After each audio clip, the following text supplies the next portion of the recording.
previous coaching staff on their way out.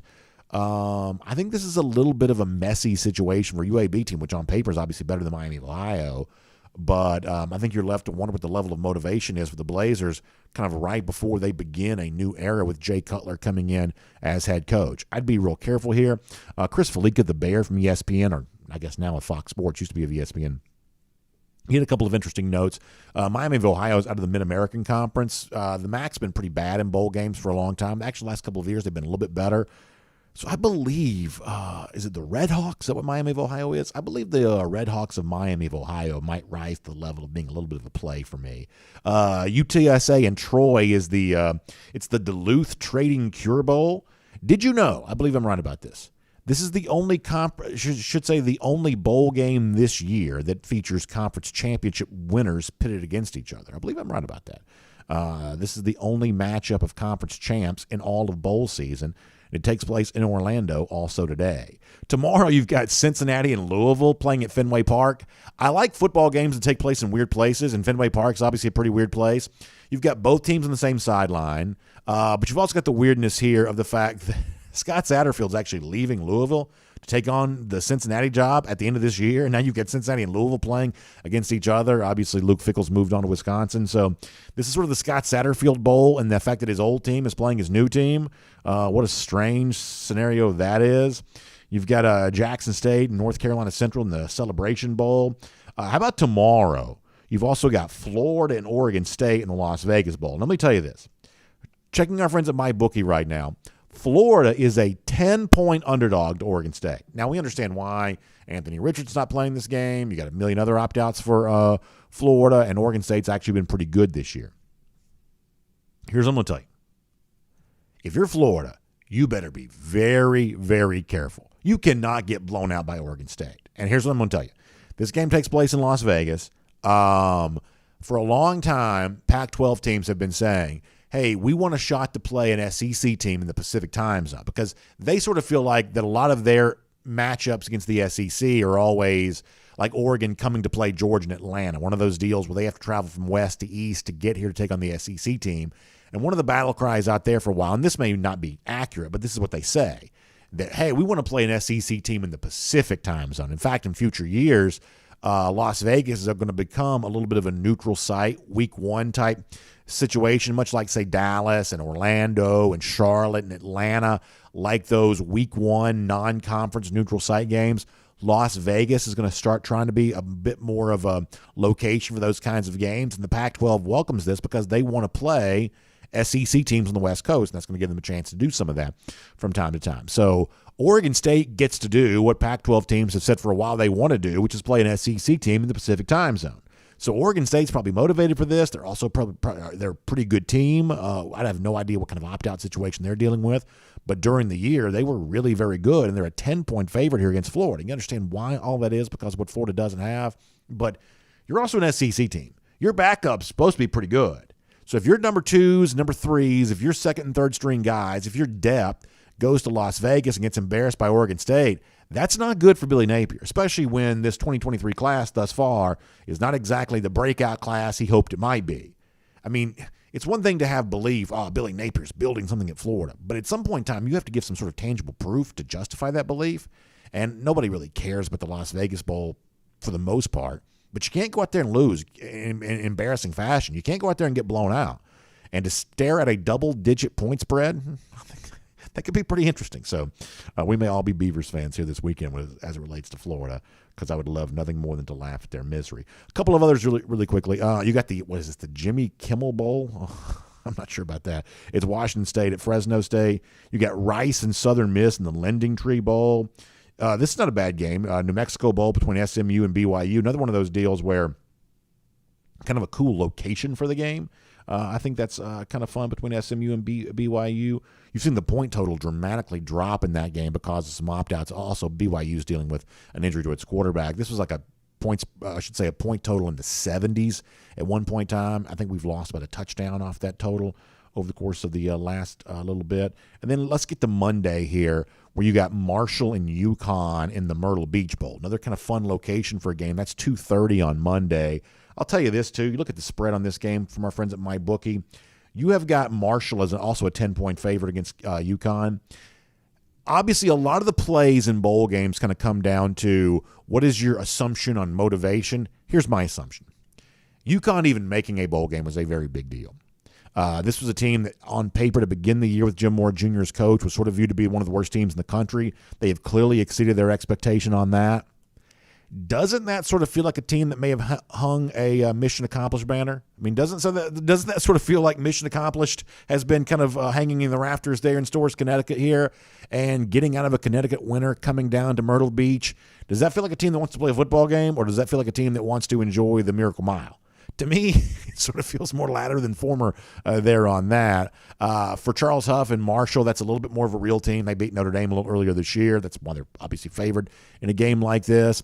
So Jim Moore Jr. is a good coach, I think, and he's clearly done an amazing job at UConn. They beat Liberty late in the season, things like that. So we have kind of touted the work that Moore was doing at UConn, but it sort of feels like a team that's coming down south for a vacation more so than to play a football game. So if you're gambling minded, this is one of those favorites I probably do like. If you're a confidence pool person, Marshall might get sort of my higher confidence pool pick status for this game against UConn coming up on Monday. You can do your own research and do with that what you please, but that's sort of my thought there on that.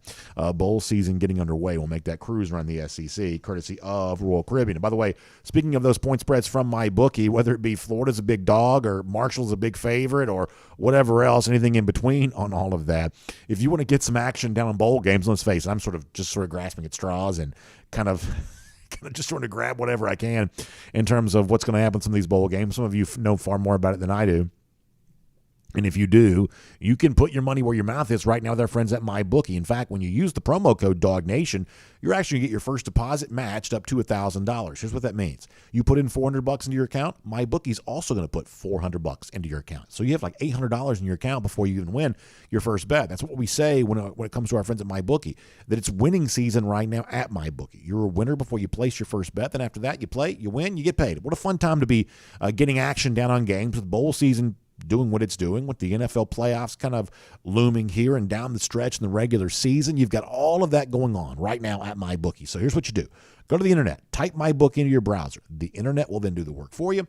And then when you get to MyBookie, use the promo code DawgNation to get the big first deposit bonus. So find MyBookie online, promo code DawgNation, all one word, spelled the way it's supposed to be, DAWG. Then after that, you get the big first deposit bonus up to $1,000 with our friends at MyBookie. Of course, we're looking forward to a great weekend, and around here, that means a big finish to conclude our week.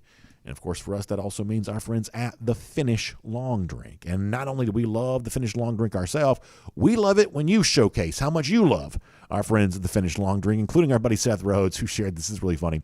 He's, once again, boy, Seth plays a lot of golf. I mean, I am jealous of Seth because he finds his Windward golf course a lot, and so we certainly give him credit for that. And he writes in on Twitter to say, even when a Finnish Long Drink isn't available, I do my best to pretend I have one in my hands. What he's got is a beverage of some note, covered up by that Finnish Long Drink koozie, which is well done by Seth.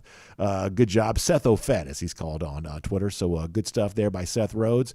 Glad to see him enjoying the Finnish Long Drink, or at least a reasonable facsimile thereof. And that is our big finish today, presented by the Finnish Long Drink. And by the way, if you want to be like Seth and try the Finnish Long Drink and figure out why folks like Seth enjoy it as much as they do, well, this is your chance to do that. Go to the website, thelongdrink.com, and while you're there, you can see the 4 different long drink varieties: the long drink cranberry, the long drink strong, which is 8.5% alcohol by volume, long drink zero, that's no carbs, no sugar, long drink traditional in the blue can. It's got the grapefruit flavor, the gin kick. It's really fun to have for you're watching football, you're doing the bowl stuff, you're getting ready for the big game coming up on December 31st, or if you've got your holiday party coming up here there as well. The Finnish Long Drink goes great with all of that. So just simply find them online at thelongdrink.com, and you can figure out where you can pick up some today, on the golf course like Seth is, or at the bar, beverage store near you, whatever your choice. The Long Drink's there for you, so find them online at thelongdrink.com. All right, so a couple of golden shoes to give out today, including when we're done, kind of a listener request that I'll explain to you. But first, let me show you our first one here. Great golden shoe going out here, and we'll show that to you on the screen, and we'll give a little bit of a shout out here to Jesse Smith. How about this by Jesse? We have such talented people in our audience. So Jesse made this. He says, I'm ready for a run at Go for 2 in 22. Send me your address, and I'll send one of these up to you from Wisconsin. So Jesse has made this. It's like a hat, but it's like a big Georgia football player kind of type thing here. It's like a costume almost. This is amazing by Jesse. So well done. What a talented guy he is. And Jesse, we'd love to have one of those. Showcase that around here. That'd be great to see. So Jesse will give you a golden shoe and remind folks to check him out there, and you can see what Jesse's making. Amazing stuff. Mad Dog sends this to us. This is from the Peach Bowl press conference this week. He says Kirby looks like he's having his mugshot taken. So you see the picture of Kirby on the left with Gary Stokan and Josh Brooks. Kirby not exactly smiling, and Mad Dog kind of pulls that out and puts that on a kind of a police lineup type deal. Yeah, Kirby, listen, Kirby doesn't like having his practices interrupted for these kind of bowl press conferences. That's probably why you're not really seeing Kirby smile right there. The pomp and circumstance, the pageantry that the bowl season requires doesn't always match up particularly well with Kirby's personality. So, Mad Dog, that is pretty funny stuff, and I'll obviously appreciate using that hashtag, Go for 2 in 22. And then finally there's this. So, one of our great commenters, Randy Hall, who kind of pops around from a couple of different comment sections, had put a request yesterday, the famous photo of Jalen Carter holding up Jaden Daniels and giving you the number one finger in the air. He said he wanted to see that with Todd McShay instead of Jaden Daniels. So our buddy Frankie Fibonacci wrote in to say, I heard this is how they handle quote, character issues down in Athens. Maybe ask Kirby Smart if he can confirm this is how they handle those issues in-house. And you see Jalen Carter holding up Todd McShay right there. That's really funny by Frankie Fibonacci. We also got another really good one of these as well. Our buddy Jermaine King sent one of these to us. I'll show that to you on Monday. I don't have time for that today. It just came in right before the show came in. So we'll show you Jermaine's version of this on Monday. But great job by Frankie. We will give you a golden shoe as well, especially since you used the hashtag golden shoe and the hashtag go for 2 in 22 as well, because that's what we're doing around here. We are go for 2 in 22, and we're also thinking about 2023 as well. Going back to Jacksonville to beat up on those lousy sneaking Gators 316 days from right now. In fact, DawgNation Daily 316 says, well, you know what that says. But nonetheless, 316 days from right now, that is our Gator Hater Countdown. Y'all have a great weekend. Enjoy it. We'll see you back here Monday. DawgNation Daily, presented by Kroger. We'll look forward to talking to you then. And on video, time now for the R.S. Andrews Cool Down. R.S. Andrews, the one you turn to for your air conditioning, heating, plumbing, and electric needs. Showing up on time, doing the work that's promised, the price is promised. You can trust R.S. Andrews on all of that. Let's see what else. Paige Holloway says, so these incoming guys can practice before they actually sign. This is on DawgNation.com. So this is one of those deals where they can start practicing after the early signing period. Some years the early signing period is actually earlier than it is right now, and so it's been true for a long time now, for a good number of years, that you've had some players going through bowl practice. Like this was first year of the early signing period in 2018, you already had some of this going on. So this has been kind of going on each and every year, and these are just the guys that we were talking about with Jeff Santel that will do this once the early signing period is done. So, yeah. Yard Dog says, signing day is my fourth favorite day of the year. Christmas, Thanksgiving, the first college game, and then signing day. Yeah, it's a lot of fun. I don't love the early signing period as much as I used to love the old February signing day, but it's still really fun. Dan in Arkansas says, lots of folks in Arkansas think Trey Scott will be their next defensive coordinator. That job is still open right now, and at one point in time, Trey Scott had been a name that was mentioned. Seems like that rumor kind of died down a little bit, so I know there had been some heat around that to begin with. But I haven't really heard anything new on that in quite some time. In fact, it had kind of quietened down so much, I just sort of assumed that was over with and done with. I guess at this point I would be surprised if Trey Scott left, even though it had been a rumor a little earlier. I mean, guys like that will be having opportunities to move up and move on, and working for a guy like Sam Pittman, I would say, is probably a pretty good job. But after some initial kind of buzz around, maybe Trey Scott to Arkansas, you haven't seen as much of that lately. Kent Holcomb, yeah, I heard that rumor at one point in time. I don't know if that's true or not, Kent, but I definitely heard that. That's what some of those suspensions were supposedly related to, allegedly. Let's see what else. Yard Dog says, I would actually prefer to take very limited transfers. Yeah, for Georgia, that's all they ever will be able to take because they don't have a lot of roster spots. So Georgia's never going to have tons of room for a ton of transfers. but they're going to look to take a couple, right? I mean, a lot had been made of Georgia not having any transfers this year, and that was kind of assumed, well, that means Kirby Smart doesn't like transfers. But we know that's not the case. Georgia's not ever going to have to bring in 10 or 15 transfers. And, someone like a team like Alabama that seemingly built its roster through transfers, Georgia's never going to do that. Florida may be heavily transfer dependent for this upcoming season, too. I mean, in 2023, they may be very transfer dependent. Georgia will never do that. But that doesn't mean that Georgia's not looking to add a couple of guys here and there.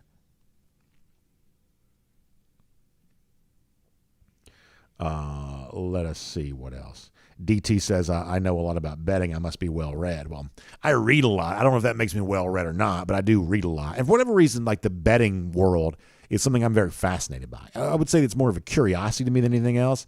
I just think it's really fun. I don't really know why. I just think it's fun. I enjoy it.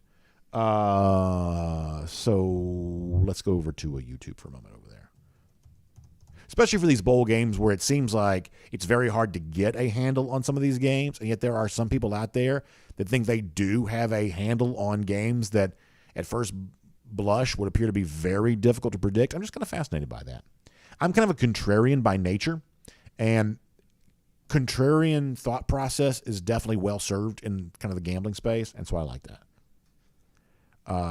Let's see what else.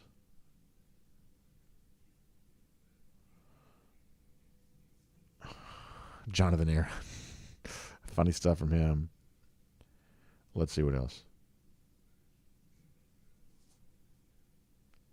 DMart42 says, I should invite Todd McShay onto the show. I actually looked in to see if I had any kind of contact on him, and I don't.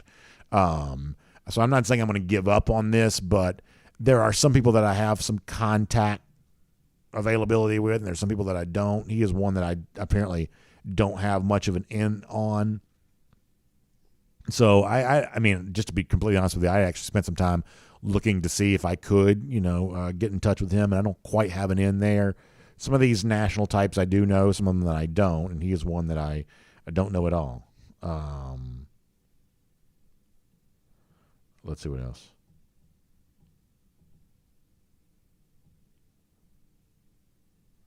DMar42 on the lack of game for Georgia this weekend. Yeah, you get so used to having these games, it's just sort of weird not to have one. This just sort of feels like a little bit of a weird weekend to me, but I'm also kind of enjoying spending some time with family too. DMart42 also looking into Deuce Robinson, that really terrific tight end prospect that seems to be out there.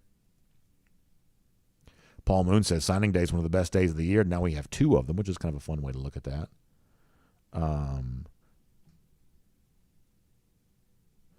Kenneth Herron says, on a real note, we've got to do what it takes to keep Todd Monken. Yes, so there had been some talk about the Purdue job. Well, that's been now filled. A lot of folks worried about the Mississippi State job for whatever reason, and that job's been now filled too. So, I mean, so far so good, I guess. And listen, I think that Todd Monken is the highest paid assistant coach in college football. He clearly has a situation at Georgia where he gets to do what he likes to do without having to do too much of what he maybe doesn't like to do. So it's clearly a good situation for Monken at Georgia. And so, I mean, obviously guys, are upwardly mobile. They like, becoming head coaches or, going back to the NFL or whatever else. So there's always a chance that maybe Todd Monken, might want to do something like that again. But as it stands for right now, I would think take something pretty special to get him to want to leave UGA, given the fact that he's got it really good here at the moment. All right, let's see what else.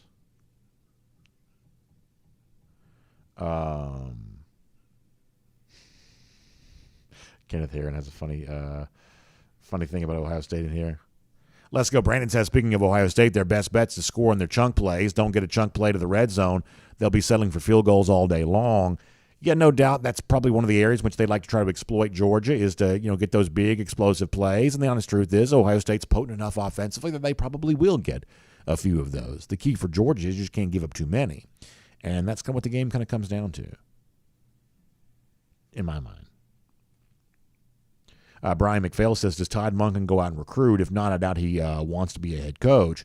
Yeah, I mean, clearly the recruiting part of this is one of the things I think we're led to believe that Monken likes less than some people do. For instance, when Mike Bobo was offensive coordinator at Georgia, he was a big part of Georgia's recruiting apparatus, even with guys that weren't necessarily offensive players. Bobo was a big-time recruiter. Not every offensive coordinator is, and Monken's one of those guys that you would say that his strength and value to Georgia kind of lies in other areas. And so not only is that one of the things that would maybe, I guess maybe tempt him to want to stay away from head coaching, but also if you're a team hiring a head coach, let's just be really frank here for a moment.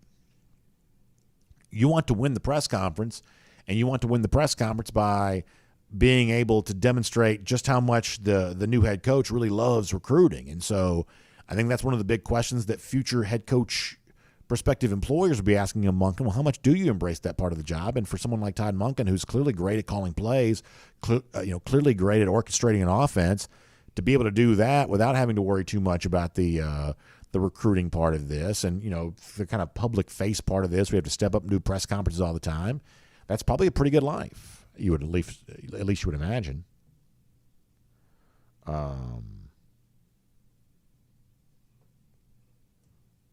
Let's see what else.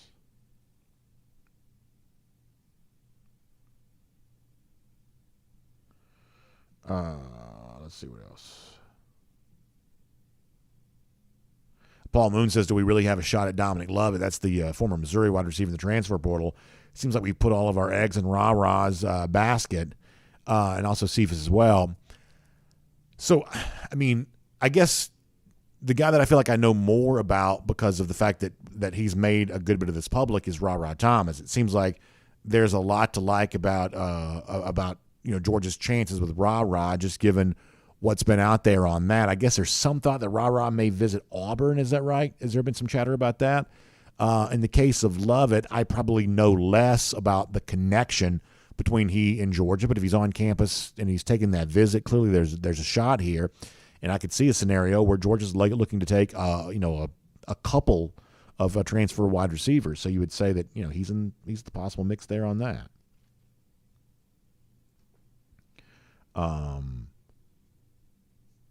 Jonathan Aaron says the only way that Todd's going to leave us here at Georgia is for an NFL head coaching job. Maybe that's the case. Those are obviously not easy to get. There are only 32 of them. The point is like sometimes it's just a good fit. Monken at this stage of his life, making $2 million a year, doing a job that he knows he's already good at. That's a nice feeling. And Georgia, having the kind of guy that seems to work well with Kirby Smart. I think it takes a certain kind of personality to work with Smart, because Smart's obviously a hard-driving guy, and he has, you would imagine, very strong opinions about things. And if you're a little bit of a softer personality, that probably doesn't fit too well with Kirby, because, look, Kirby's busy. And that's like the one thing that you probably would notice about Kirby Smart if you're ever around him or something like that is the pace with which he operates. He's just moving very, very quickly from one thing to the next. And, he's just kind of sort of driven by a motor in that way. And so if you are a softer personality, I think you have a hard time even getting Kirby's attention or getting Kirby to really listen to you. Like if you're one of those guys that doesn't speak forcefully, someone like Kirby just sort of plow right over you. And in the case of Todd Monken, given the way that he speaks when we do get a chance to hear from him, it's easy to imagine that he has no problem getting Kirby's attention. He has no problem. I'm not saying they're fighting or arguing. I'm saying that you have to sort of speak at a certain volume. You have to sort of speak with a certain force to get Kirby to stop and like really sort of focus on what you're saying. And, Monken, I would say, has enough gravitas to make his case. Here's what I think we should be doing offensively. And, given his track record for success, given his, I'm certain his belief in his own ideas, that he can kind of make that pitch to Kirby and have somebody like Kirby buy into it in a way that some other offensive coach just might just get plowed over in a situation like that. Someone like Todd Monken, you might imagine, this is clearly just my imagination, but you might imagine he can kind of hold his own in a discussion like that in a way that some other offensive coaches might not be able to do. And that matters, I think.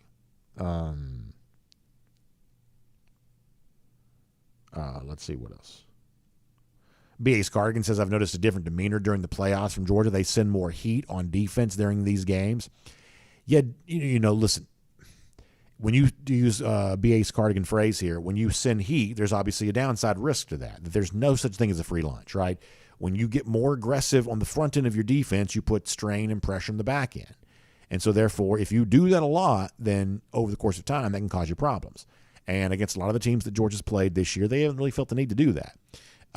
Because the team that they were playing, even if Georgia wasn't quite getting the quarterback, that quarterback probably wasn't quite good enough to beat them anyway.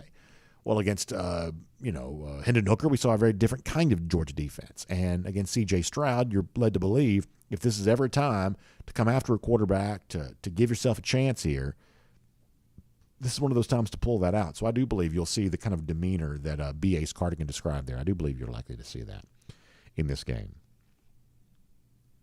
Let's go, Brandon, also predicting 6+ sacks, which I would love to see. John Adams hoping for good health for all the guys signing with Georgia. Yeah, you hope for that too. Absolutely. Zebulon Owen says, didn't we pick up Todd Bowles' son? That's exactly right. Trey Bowles on his way here to Georgia. I would say what Georgia's done in the linebacker spot for this class is about as good as anything I've ever seen. I think that C.J. Allen here out of the state of Georgia is terrific. Trey Bowles, I think that's a terrific name. And I would say that Raylan Wilson's also a terrific name. What Georgia's doing at the linebacker spot right now is really pretty remarkable. Carter Evans says, when Georgia wins this game, it's going to make a huge statement. Beating a team that is considered elite fresh off of a loss is a hard thing to do. Yeah, I mean, just getting a win against Ohio State, I think would be really cool for Georgia because Georgia hasn't had the chance to do that. And like for a long time, Georgia's kind of suffered by comparison a little bit. And there was this thought, think about like 2018, 2019, around that time, that Georgia was inferior to Alabama and inferior to Clemson and inferior to Ohio State. And so therefore, Georgia was like the 4th best team in the country, the 5th best team in the country, whatever they were kind of slotted as. And what we said is, hey, if you want to say Georgia is inferior to Alabama back during that time, you clearly could have because Georgia had lost head-to-head to Alabama. But it's not fair to kind of put Georgia underneath Ohio State or underneath Clemson because Georgia hasn't had the chance to play those teams as of yet. They hadn't had a chance to do that. And so, to judge Georgia harshly because they're playing Alabama on a regular basis, something that most teams in the country at that kind of top-end level weren't doing, we always sort of felt like that felt a little bit unfair. And so now, Kirby Smart is getting a chance to write his own story. Beat Clemson head-to-head to begin last season. That was an important win for Georgia. And now in that kind of head-to-head comparison against Ohio State, you have a chance to win that game too, to once again kind of cast yourself as clearly the dominant force in all of college football. Because if Georgia were to march through and win another national championship, who is there left for them to beat other than just coming back and sort of beating the same teams all over again? But all the bosses will have been conquered. All the worlds will have been conquered if Georgia wins this year's national championship. And there will be no doubting what the preeminent power in all of college football is. And that's what's kind of at stake here the rest of this way. Let me go to Facebook for a moment. And then after that, we're going to get ready to let y'all start your weekend.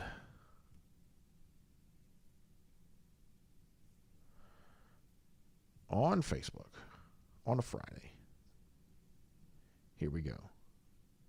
Octavius Oliver says, good to see Gabe Harris from Valdosta coming to Athens. Yeah, listen, there's a lot to like about Gabe Harris, I believe. A lot to like. I've heard really good things about him in his senior year, too. Joel Moody says, in addition to being national champs and go for 2-22, Georgia can also claim the Big Ten championship if it beats Ohio State and Michigan. That is certainly fun to consider. Kent Holcomb, glad to have you back here. Kent told us about a little bit of a health issue that he's been dealing with. He says, I was taking an anesthesia-induced nap this time yesterday. Thanks to all the prayers from my DawgNation peeps. You guys are great. Well, Kent, we're to keep praying for you there as well. We're glad to have you back with us and hope to have you feeling great and 100% here very, very soon. So, Kent, thank you so much. Rodney White says, Kirby's really beat all the big-name programs except for Ohio State. Yeah. It's part of the reason why some folks were hoping for a chance to also beat a USC. That's a name-brand team that Georgia hasn't gotten a chance to play yet. But, beating Oklahoma, beating Clemson, beating Alabama. To think a name-brand team like Ohio State kind of being the next big one to fall, that'd be a big deal. And I've said this before. There are a lot of different ways to measure the fun of the success that Georgia has enjoyed. Part of my measurement on that's not just the championships and the numbers on the wall, but it's the big teams that Georgia has played in a lot of these games. Oklahoma, Michigan, now Ohio State, Notre Dame a couple of times. That's really, really great. Really great. I love it. Now let's see what else is going on.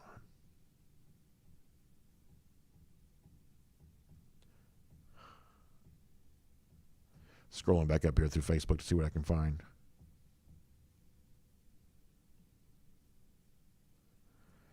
Joseph Kennedy says, I sure hope we can keep Trey Scott. Nobody can run on us. Yeah, I love what Trey Scott brings to the table. And, Georgia's ability to obviously, pay. This is where, to me, program strength is really demonstrated, because there are a lot of programs that can pay their head coach a lot of money, and there are even a good number of programs that can pay their coordinators a lot of money. But how much can you pay your position coaches, and how happy can you keep those? How happy can you keep those position coaches for as long a period as possible? And that's where, your real program strength comes in, because, listen, for most players, and a lot of you know this, for most players, their connection to the program is their position coach. We've heard from, guys over the years that, hey, maybe they didn't really feel like they knew their head coach all that well. Kirby's probably a little bit different because he's young enough and still hands-on enough that guys probably do feel connected to him. But for most programs, at certainly the big highest level, the face of the program to them is their position coach. So if you can keep position coaches happy for a long time, that's just a huge benefit to your recruiting apparatus. Now, you can't keep Trey Scott forever. Eventually, Trey Scott's going to be defensive coordinator somewhere or whatever. Maybe one day he'll be defensive coordinator here. But guys like that are going to want to grow and develop in their career, and they deserve the chance to. But the question is, can you keep them just a little bit longer? Can you do it for just a little bit longer? And that's obviously what this kind of stuff is all about. Georgia has that ability to pay those position coaches. In fact, when Todd Hartley got his big raise back during the offseason, we probably made a bigger deal on that on the show than we did Kirby Smart getting his big raise, because it was obvious that Kirby Smart was going to get paid whatever he wanted to. And almost any program can find that kind of money for a head coach. But if you can keep a Todd Hartley happy as tight ends coach, if you can keep a Trey Scott happy as defensive line coach, that's the underlying foundation of your program strength. And you certainly hope to see Georgia be able to do that. By the way, William Perry checks in. He's got a fun new song out. I saw where Chip Towers in the AJC wrote a fun story about William there on that. So he's obviously having a good time with that right now. We're always happy to have William in the comment section with us. And William's a talented guy. He's got a lot of different things going on, and including a really fun, cool song there too. So there you go. Good stuff, William. Well, let's see what else. Over here on YouTube one more time. Kirby's Belt says, I just hope they keep passing until it hits. Turnovers don't matter to us if the defense and special teams are on point.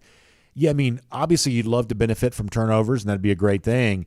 But the thing that you can really count on to show up for you is just lining up and stopping people on a per-play basis. That's what you really want to be able to depend on. Hey, can we just line up and stop people? And obviously negative plays kind of make that a little bit more likely, kind of help you out there too. But that's what it kind of comes down to is, can you just line up and go out there and just stop somebody? That's what Georgia kind of needs to do. Carter Evans says, I welcome all the trash talk about our defense, our quarterback, or any individual player. That gives the dogs fuel that Ohio State's getting ever since the Michigan loss. Yeah. So there is that thought of, maybe Ohio State does kind of have that extra motivation that kind of Georgia had last year going to the Michigan game, because Ohio State lost its most recent game and Georgia doesn't really have that. I've also kind of noticed this. Am I right about this? That the only person who's really shot their mouth off from either perspective on this game is the one Ohio State former player who said he had never heard of any of the Georgia players. Like, nobody else really said anything at all, have they? I'm not like media person. Yeah, did he say that really? Michael says that Ryan Day was talking about a rematch with Michigan. I have to go back and see if I can find that. But really, for the most part, like, no media members had a huge hot take on this game yet. You haven't really had, a lot of trash talk back and forth. We had kind of gotten really fired up around here part of the Tennessee game because of all the folks who were kind of lining up to support Tennessee. That really hasn't happened yet for Ohio State. You haven't seen that level of support right now. They had it at the beginning of the season. They just don't have it right now. And maybe, as I said during the show, all of this is just sort of the basic recency bias of the Buckeyes lost their last game, and so therefore no one wants to stand up and support them. So we have been very comfortable in the role this year of, hey, nobody believes in Georgia. Georgia goes out there and proves people wrong.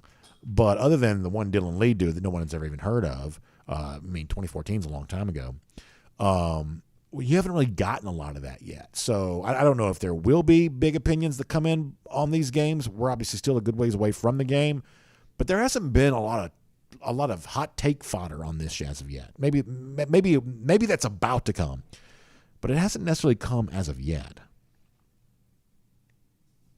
Scott Harris pointing out, if you're Florida, this is a good point by Scott. If you're Florida, you'd never want to be playing a bowl game prior to Christmas. You never want to be playing a bowl game in the first weekend of bowl games. That's never a great sign. The first SEC team to play a bowl game is not usually a very, very good honor to have connected to you. But that is what they have going on right now.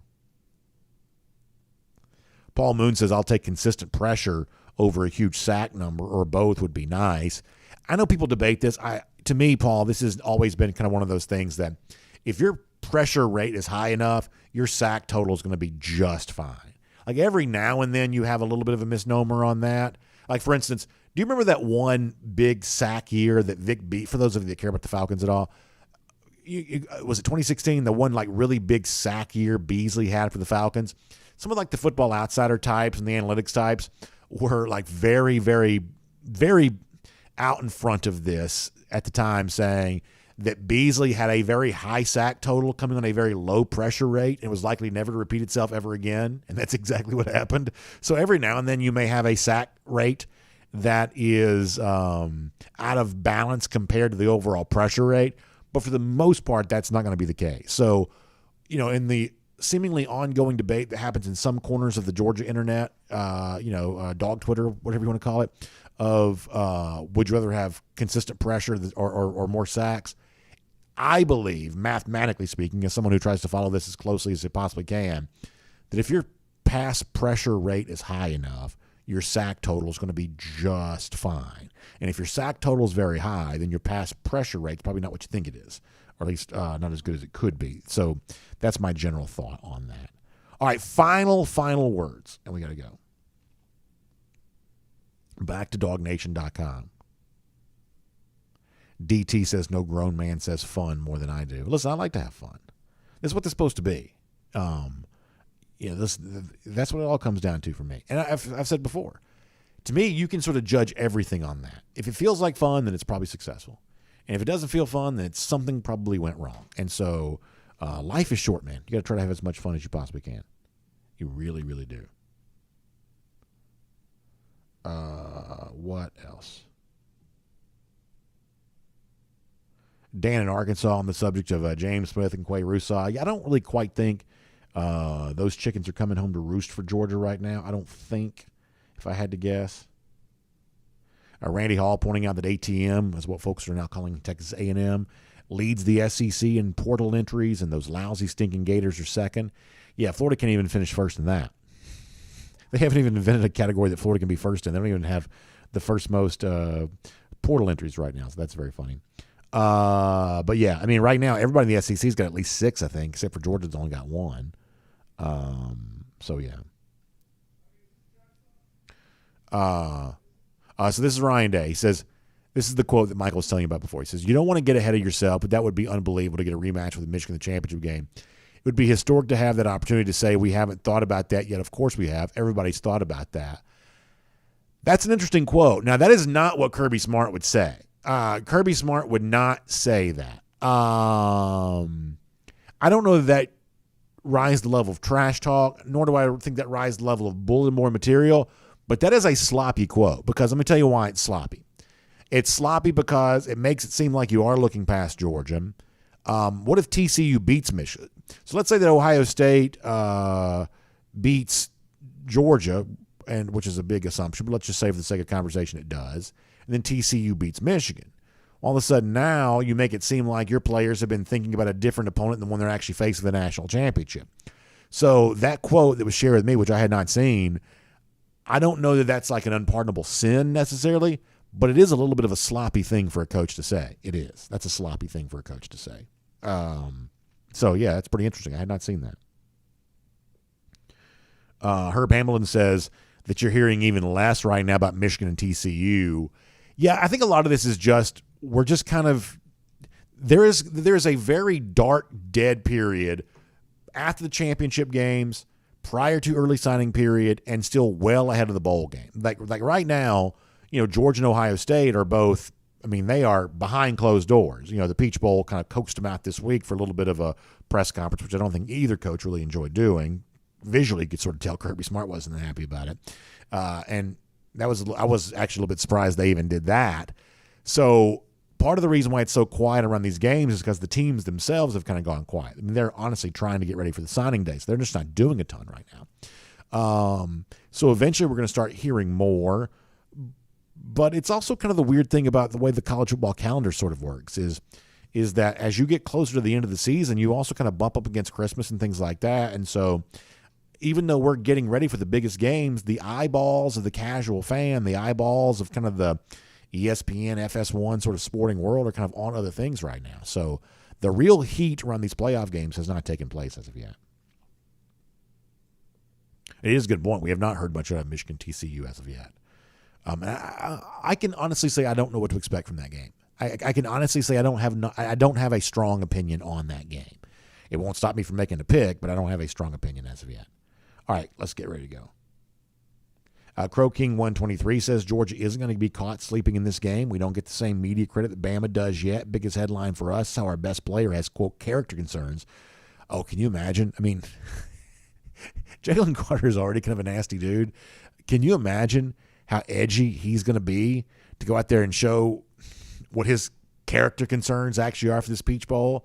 I mean, he just may be unleashed. Y'all, he may be something to see in this Peach Bowl. I can't wait for that, and I hope he is.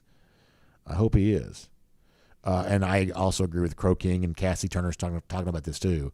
Georgia's not going to be looking past anything. You know, their level of focus is going to be exactly where it needs to be. They don't have the same easy edge that they had last year. I mean, pretty clearly last year, they wanted to go out and show the world that they were better than they were coming off a loss. That's an easy storyline. It's an easy level of motivation. They don't quite have that same ease of narrative, but I don't believe they'll be any less focused. I think you're right. On Facebook, last comments here, and we're going to go. Philip Jordan Wells, always funny stuff. By the way, R. Edward Moore Jr. is going to TCU upset, beating Michigan by a field goal. Pretty interesting stuff for Mr. Moore there. Strong take. Joe Moody says, after all, Michigan and TCU are playing for the runner-up. That's funny. You like that. All right. We got to go. All right, great stuff. Thanks for being here. Good comments, as always. It is late, as always, as well, so we're going to wrap things up. R.S. Andrews online, rsandrews.com for your air conditioning, heating, plumbing, and electric needs. They show up on time. They do the work that's promised, the price is promised. You can trust them on all of that today. If your water heater goes out, in many cases, R.S. Andrews can replace it for you the same day. So reach out to them online. If you have any kind of plumbing issue like that or electrical issue, some weird thing that goes wrong, I don't know how to fix it, but R.S. Andrews does. You can find them online at rsandrews.com. And we will see you back here Monday. Also, don't forget this weekend, check out the AJC. Big news. It became official yesterday, by the way. You can read more about this online, ajc.com. The state championships in high school football are returning to Mercedes-Benz Stadium. There had been some controversy about that. A lot of folks kind of called out the the Falcons and Arthur Blank because of the fact that the games for the GHSA have been taking place outdoors at what used to be Turner Field. It's cold. Probably hurts attendance to play a game in that situation. Well, now they're returning to Mercedes-Benz Stadium. That's a big deal to a lot of people. So you can read that online, ajc.com, for more on that. Also, it looks like instant replay could be moving its way towards some version of that being used in Georgia high school football. More on that there, too. So online, ajc.com for that. And then we'll see you back here Monday for DawgNation Daily, presented by Kroger. We'll look forward to talking to you then.